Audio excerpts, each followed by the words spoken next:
कर दे, ठीक है। Good afternoon.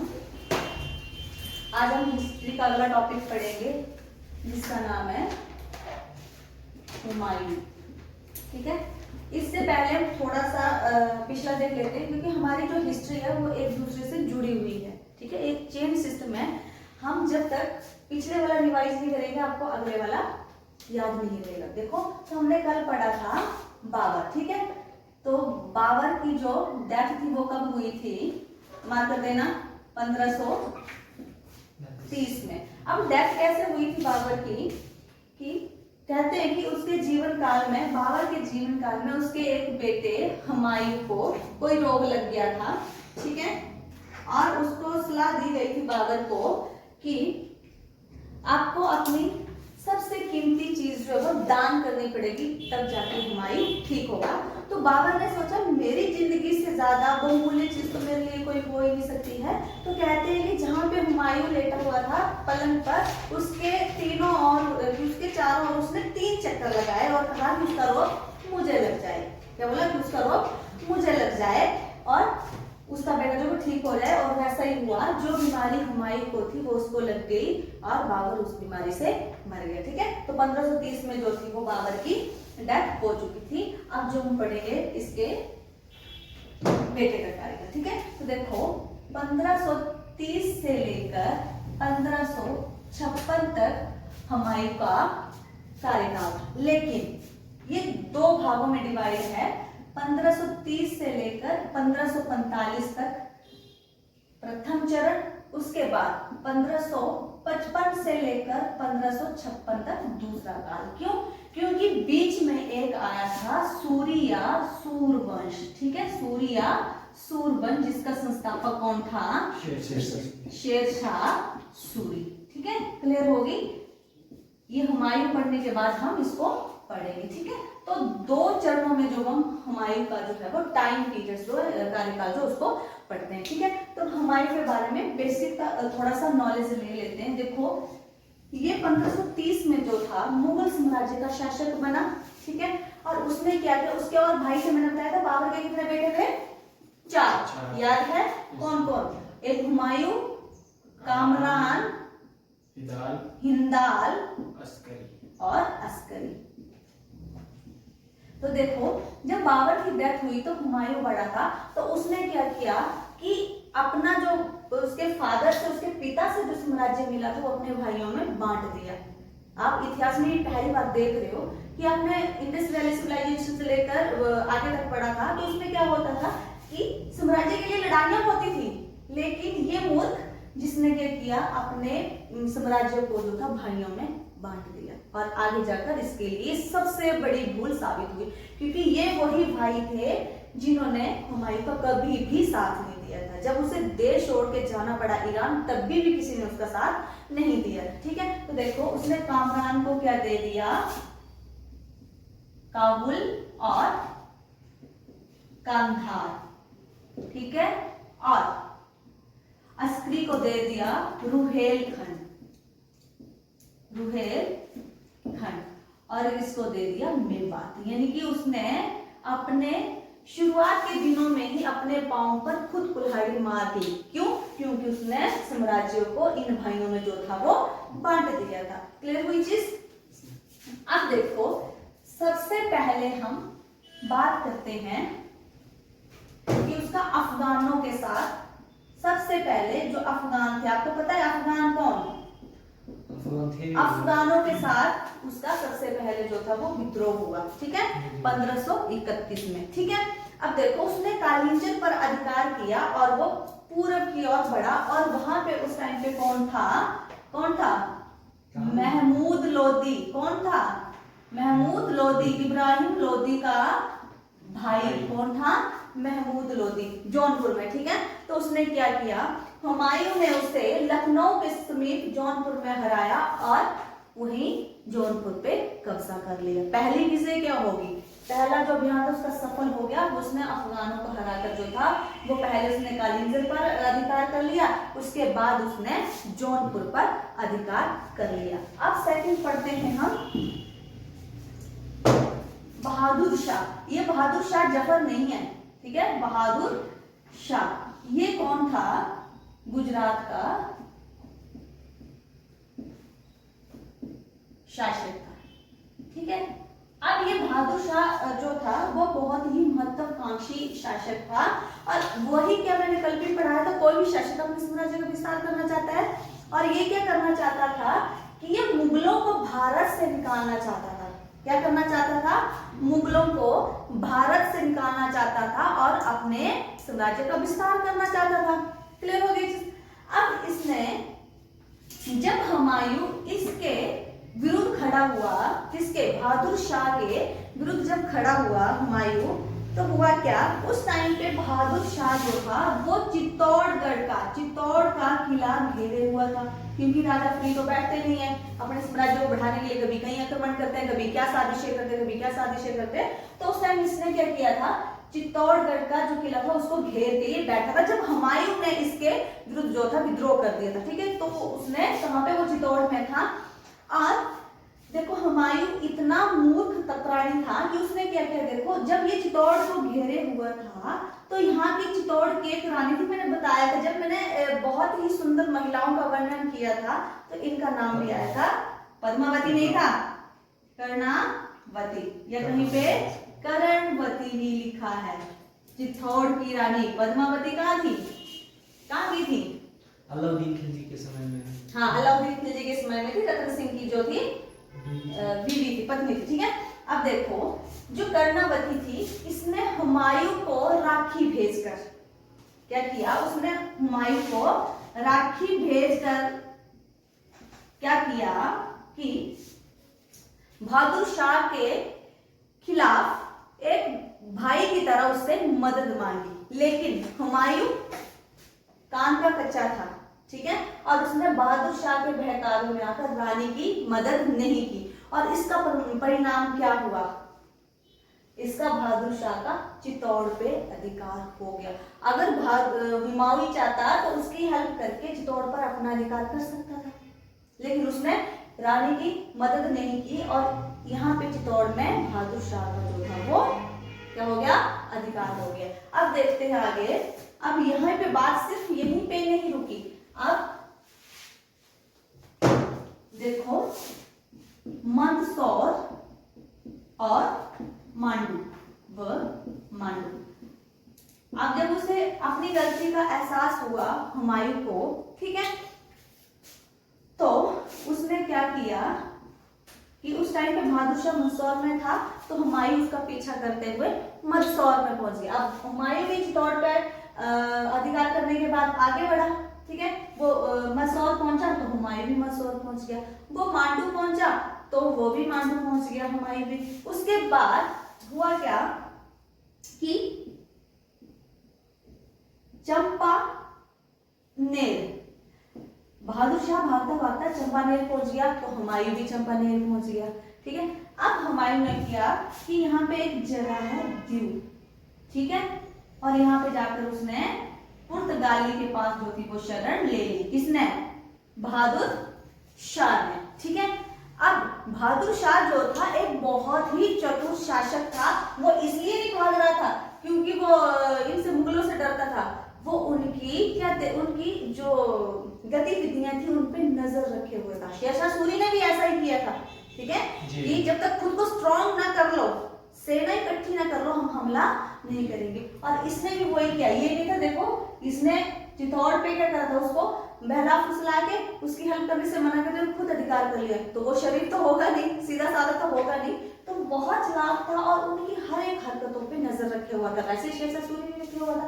अब देखो यहाँ से भागकर जब वो चले गए, जब वो पुर्तगालियों के यहाँ पहुंच गया, तो बहादुर शाह का एक मंत्री था, ठीक है, बहादुर शाह का बहुत ही स्वामी भक्त मंत्री था, उसका नाम था इमाद उल मुल्क। क्या नाम था? इमाद उल मुल्क, ठीक है। ये किसका मंत्री है? ये बहादुर शाह का मंत्री है। उसने क्या किया? उसने अहमदनगर पर आक्रमण कर दिया, ठीक है। क्या किया उसने? अहमदनगर पर आक्रमण कर दिया। क्लियर होगी चीज? अब हुमायूं जो था वहां पे उसने अस्करी को इस विद्रोह को दबाने के लिए भेज दिया और अहमदनगर पे जो था वो किसका अधिकार हो गया, हुमायूं का। ठीक है, और इसी के साथ सूरत, भड़ोच, ठीक है, यहीं पे गुजरात आदि जो स्थानों पर था हुमायूं का अधिकार हो गया। अब हुमायूं जो था एक ऐसा, जिसको बोलते हैं ना, कई बार हमारे जो बुजुर्ग लोग होते हैं घर के, वो क्या बोलते हैं कि इंसान ऐसा है कि दिन में कमाता और रात को खा के उड़ा देता है, ऐसे भी होता है ना। तो हुमायूं भी ऐसा ही एक व्यक्ति था, वो शराब और अफीम का बहुत शौकीन था। ठीक है, जब उसने इतने नगरों पर विजय प्राप्त कर ली, तो जब वो आगरा वापिस आया, ठीक है, जब वो आगरा वापिस आया तो वो रनिवास क्या होता है, मुगलों में रनिवास किस लिए यूज किया जाता था, रनिवास या रानीवास, जहां उसकी बीवियां, उसकी पत्नियां रहा करती थी, यानी कि हरम। ठीक है, हरम में और शराब में इतना खो गया कि 1 साल उसने व्यर्थ गवा दिया। ठीक है, 1 साल व्यर्थ गवा दिया। उसी टाइम में बिहार का एक शासक था शेर खां, जिसको शेर शाह सूरी भी बोलते हैं। वो इतना स्ट्रांग हो गया कि उसने बिहार के साथ जो था बंगाल पर भी अपना अधिकार जमा लिया। क्या हुआ कि जो 1 साल ये ऐश मस्ती करता रहा, टाइम वेस्ट किया, उसी टाइम में बिहार के एक शासक शेर खां ने बिहार के साथ बंगाल पर भी अपना अधिकार जमा लिया। ठीक है, अब देखो जब बंगाल पर अधिकार हो गया तो बंगाल के लिए तो वैसे ही इतिहास में बहुत लड़ाई होती थी, क्योंकि वो एक समृद्ध था, उसी के लिए अंग्रेजों ने एक चाल चली, उसका विभाजन ही कर दिया। ठीक है, समृद्ध इलाका था, एकता थी, उसी का विभाजन कर दिया। तो यहाँ पे भी बंगाल जो था उसके लिए लड़ाइयां हुआ करती थी। तो हुआ क्या कि हुमायूं जो था वो शेर शाह के खिलाफ विद्रोह के लिए तैयार हो गया। ठीक है, वहां पे है चुनार। ठीक है, जगह का नाम है चुनार। अब जब उसने चुनार पर घेरा डाला हुमायूं ने, ठीक है, तो उसका एक जो था वो मंत्री था, क्या नाम था हुमायूं के मंत्री का, खाने खाना ख्याल था उसका नाम। तो उसने बोला कि चुनार को छोड़कर बंगाल की राजधानी गौड़ पर पहले अधिकार करो। वो ज्यादा उस टाइम पे उसको इजी लगा कि पहले वहां आक्रमण करो। तो उसने क्या किया कि वो 6 महीने तक यहीं रहा। देखो अब 1 साल उसने कहा यहाँ पे रानीबस में बर्बाद किया, शराब में बर्बाद किया, अब उसने 6 महीने यहाँ पे घेरा डाले रहा। ठीक है, और जब उसका यहाँ पे अधिकार हो गया तब वो जाके बंगाल की राजधानी गौड़ पर गया। ठीक है, ये घटना है हमारी 1536 की। ठीक है, 36 की, और वो यहीं रहा। ठीक है, फिर जब उसका यहाँ पे चुनार पे अधिकार हो गया तो 1537 ईस्वी में वो 1537 ईस्वी में उसने क्या किया, बंगाल की राजधानी गौड़ पे जो था वो अधिकार कर लिया। ठीक है, क्लियर हो गई ये चीज। अब वो इतनी सारी चीजों पे जो उसने अधिकार कर ली तो उसका दिमाग वैसे ही फिर गया, जैसे आप लोगों का फिरता है, जरा सा पढ़ लो तो, है ना जी जी मैं बहुत ही शरीफ बच्चा ये मेरा। ठीक है, आगे बारी आती है चौसा। ठीक है, ये बात है मार्च 1539। ठीक है, अब क्या हुआ कि जब हुमायूं इन सभी क्षेत्रों को विजय करके आगरा वापस लौट रहा था, तो जो शेर शाह सूरी था उसकी गतिविधियों पे नजर रखे हुए था, वो चुपचाप चौसा के मैदान पर, उसको पता लगे कि हुमायूं जो वापस लौट रहा है, तो चुपचाप इस चौसा के मैदान में अपनी सेना लेकर खड़ा हो गया। ठीक है, वहां से हुमायूं भी लौट रहा था। हुमायूं शायद लेट लौटता, पर हिंदाल ने आगरा में जो था वो भगदड़ मचा दी थी, उसने वहां पे विद्रोह कर दिया था, इसलिए उसको जल्दी लौटना पड़ा। तो इसको जब शेरशाह को इसकी खबर लगी, इसको शेरशाह या शेरशाह सूरी को, शेर खान को जब इस चीज की खबर लगी, तो वो अपनी सेना लेकर कहाँ पहुंच गया, चौसा पहुंच गया। ठीक है, और वहां से ये भी चौसा के मैदान के पास पहुंच गया। तो कहते हैं कि 1 महीने तक सेना एक दूसरे के सामने डटी रही, ना यहाँ से आक्रमण हुआ ना यहाँ से आक्रमण हुआ, 1 महीना वो भी बर्बाद हुआ। अब ये तो इसकी गतिविधियों को देखो, ये मार्च की बात कर रहा है, अप्रैल मई जून। ठीक है, क्या होना था, 3 महीने बाद क्या उतरनी थी, बरसात। ठीक है, अब जब जून में बरसात उतरी तो शेरशाह ने क्या किया, 26 जून को बरसात की एक रात में आक्रमण कर दिया, क्योंकि सभी को पता था हुमायूं के दिमाग का। ठीक है, अब देखो 3 महीने ये यहाँ 1 महीने तो पहले आपके सामने डटे रहे, मुकाबला ही नहीं किया, कि युद्ध शुरू ही नहीं किया, और जब 3 महीने बीत गए तो बरसात शुरू हो गई, तो हुमायूं की सेना जो थी वो पानी से घिर गई। ठीक है, और शेरशाह ने 26 जून 1539 को इस पे आक्रमण कर दिया। ऊपर से बरसात हो रही है, तो कहते हैं बहुत सारे जो थे वो हुमायूं के सैनिक मारे गए, और दूसरी ओर हुमायूं ने खुद भाग के जान बचाई, और एक भिश्ती था निजाम, ठीक है, निजाम भिश्ती वाटर कैरियर, तो उसने हुमायूं की जान बचाई, और हुमायूं ने उसे 1 दिन का जो था वो राजपाट सौंपा था। ठीक है, राजपाट सौंपा था। क्वेश्चन आता है किसको सौंपा था, निजाम को। कौन था, भिश्ती वाटर कैरियर, जिसने उसकी जान बचाई थी। और इस भिश्ती ने क्या किया कि चमड़े के सिक्के चलाए। यहां से क्वेश्चन होता है, चमड़े के सिक्के किसने चलाए थे, उस भिश्ती ने चलाए थे, जिसको दिल्ली आकर जो था वो हुमायूं ने राजपाट सौंपा था, 1 दिन के लिए राजा बनाया, तो उसने चमड़े के सिक्के चलाए। अब देखो जब वो आगरा पहुंचा, इन सभी से मिट के जब वो आगरा पहुंचा, तो वहां पे उसके 3 भाई जो थे उससे उन्होंने, क्योंकि जो शेरशाह था उसके पीछे था, ठीक है, तो 3 भाइयों ने उसकी हेल्प नहीं की। तो हुमायूं ने, देखो हमने अभी तक जितना इतिहास पढ़ा उसमें क्या पढ़ा कि जो सेना होती थी वो जमींदारों के अंडर होती थी। ठीक है, अब सेना राजा की खुद की सेना नहीं होती थी, उससे आप देखेंगे शेरशाह ने अपनी सेना बनाई थी, केंद्रीय सेना बनाई थी। अब जब लड़ाई होती, राजा इससे सेना मांगता, उससे सेना मांगता, उससे सेना मांगता, और जो सेना थी तो राजा के प्रति वफादार तो नहीं हो सकते, क्योंकि राजा उनको देख रेख उनकी नहीं कर रहा। बेशक राजकोष से उनको खर्चा जा रहा है, पर वो उनकी देख रेख खुद नहीं कर रहा है। और देखो जिसके साथ आप रेगुलर मिलते हो उस पर ज्यादा विश्वास करते हो, जिसके साथ महीने में 1 बार मिलोगे, हाँ हेलो हाय होगी, बस इतना सा ही चलता है, तो उसके प्रति वो वफादार नहीं थी। और हुमायूं ने बड़ी मुश्किल से 90,000 की सेना जो थी वो खड़ी करी, मांग की यहाँ वहां से। ठीक है, अब देखो कन्नौज में जाकर फिर से इनका युद्ध हुआ। ठीक है, कब, 1540 में। ठीक है, उसमें शेरशाह और हुमायूं का पहले कहाँ हुआ था, चौसा में, उसके बाद कहाँ हुआ, कन्नौज में। और ये ऐसा युद्ध था जिसने हुमायूं को देश छोड़ने पर मजबूर कर दिया। जिसने क्या किया, हुमायूं को देश छोड़ने पर मजबूर कर दिया। और ठीक है, और हुमायूं वहां से कहां चला गया, सिंध। अब देखो काबुल कंधार में किसका शासन था, किसको दिए थे उसने, कामरान को। कामरान ने वहां पे उसकी मदद नहीं करी, वहां पे भी उसकी मदद नहीं करी, और वो सिंध से सीधा काबुल चला गया, यानी उसकी मदद नहीं करी, अपने सैनिकों को लेकर वहां चला गया। और जब हुमायूं सिंध से ईरान जा रहा था, तो रास्ते में एक जगह है अमरकोट।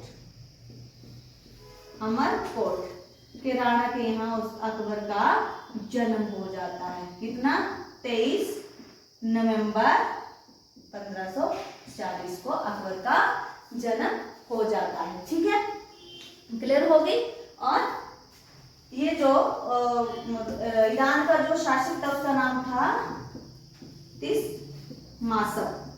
क्या नाम था, तिहमासप। इसने इसकी हेल्प करी। ठीक है, कि वो काबुल और ये कंधार जीतकर उसको देगा। और हुमायूं ने अगले साल जो क्या किया, इसको ये सारी चीजें जीतकर दे दी। ठीक है, अब अकबर का जन्म हो जाता है, और ये कहाँ चला जाता है, ईरान चला जाता है। देखो ये देश छोड़कर चला जाता है, और इसी टाइम पीरियड में कब क्या, 1540। और मैंने क्या कहा था कि 1540 से लेकर 1500 कितने तक, 55 तक जो था वो किसका शासन रहा था, शेरशाह सूरी का, यानी सूर वंश का शासक रहा था। और 55 में वो वापस आया था, और 56 में हुमायूं की डेथ भी होगी। ठीक है, तो 55 में जब शेरशाह की डेथ होगी, 1555 में शेरशाह की डेथ होगी, तो हुमायूं वापस आया, और उसने फिर से वो सिंहासन प्राप्त किया। और 1556 ईस्वी में अपनी ही लाइब्रेरी की सीढ़ियों से गिरकर जो था वो मर गया, अपनी ही लाइब्रेरी की सीढ़ियों से। और उस संबंध में लेन पुल ने कहा है, इतिहासकार है लेन पुल ने, कि हुमायूं पूरी जिंदगी भर भटकता ही रहा और अंत में वो लुढ़कते हुए मर गया। ठीक है, क्योंकि अपनी ही लाइब्रेरी की सीढ़ियों से गिरकर उसकी डेथ हो गई। ठीक है, अभी हमने सारी चीजें पढ़ी। अब मुझे बताओ कि हुमायूं हर जगह असफल रहा तो क्यों रहा, उसके रीजन क्या थे? असफल रहने के रीजन क्या थे, मुझे बता सकते हो? क्योंकि यहाँ से मैम वो जो था ना, एक तो नशे आदि था, मतलब नशे के आदि, जैसे कि वो सबसे पहली जो उसके असफल होने की कि वो शराब और अफीम था। वो क्या करता था? शराब और अफीम का प्रयोग करता था। दूसरी मैम उसने अपने भाइयों में हाँ, जो उसकी राजनीतिक भूल थी, क्या थी? राजनीतिक भूल थी उसकी। क्या थी वो? बंटवारा। जो उसने बंटवारा कर दिया था, जो अपने साम्राज्य का बंटवारा कर दिया था। क्योंकि देखो तैमूरी शासन के अधीन उसने वो सारी चीजें की। उसके पिता ने भी उसको मरते टाइम बोला था कि भाई जो ये अपने भाइयों के वाले स्थान देना, तो उसने वैसे ही स्थान दिए। और तीसरा क्या था? जो उसने विजित किए थे, जो उसने क्षेत्र जीते थे, वहां पे उसने अयोग्य शासक जो थे वो रख दिए। अब जैसे जो भी क्षेत्र जीते उसने अपने भाई को, यहाँ पे एक क्षेत्र उसको दे दिया, दूसरे को दे दिया, वो एक अयोग्य शासक सिद्ध हुए। ठीक है, सबसे बड़ी बात। और सबसे बड़ी बात अगला क्या था? वो एक अच्छा राजनीतिज्ञ नहीं था। मतलब कि वो चीजों को शुरू तो करता लेकिन उनको खत्म को कभी भी नहीं कर पाता। ठीक है, और वो पहले काम करता फिर वो सोचता। ठीक है, कि उसने पहले क्या करना था कि कर दिया काम, फिर सोचना। सोच के कभी कोई काम, जब हम सोच के काम करते हो तो उसके फायदे के अनुसार सोच के करते, उसने पहले काम करना फिर सोचना, जिससे बहुत सारे गलत जो थे उसके ऊपर प्रभाव पड़े। इसलिए वो हर जगह पे असफल ही हुआ था। उसके भाइयों ने भी उसकी मदद नहीं करी, सारे जो सगे संबंधी थे उन्होंने भी किसी ने उसकी मदद नहीं करी। ठीक है, और इसकी किताब है हुमायूं नामा। क्या है इसकी किताब का नाम? हुमायूं नामा। और इसके शिष्य ने लिखी जिसका नाम है गुलबदन बेगम। और मैं आपको बता दूं पालमपुर जाने वालों क्योंकि इसको पालमपुर में पढ़ाया गया है कि गुलबदन बेगम हुमायूं की बीवी थी, बहन थी, सौतेली बीवी नहीं थी ये। ठीक है, उसकी बीवी तो हमीदा बानो थी ना। हाँ जी, हमीदा बानो थी। ये भी बहुत सही बच्चा मेरा। ठीक है, इसकी बहन थी ये तो बहन थी। ठीक है, और इसने हुमायूं नामा की रचना करी है। और हम कल पढ़ेंगे सूर्यवंश, फिर उसके बाद पढ़ेंगे हम अकबर। ठीक है, जो महान राजा हुआ है मुगल में वो अकबर हुआ। चलो ठीक है, धन्यवाद।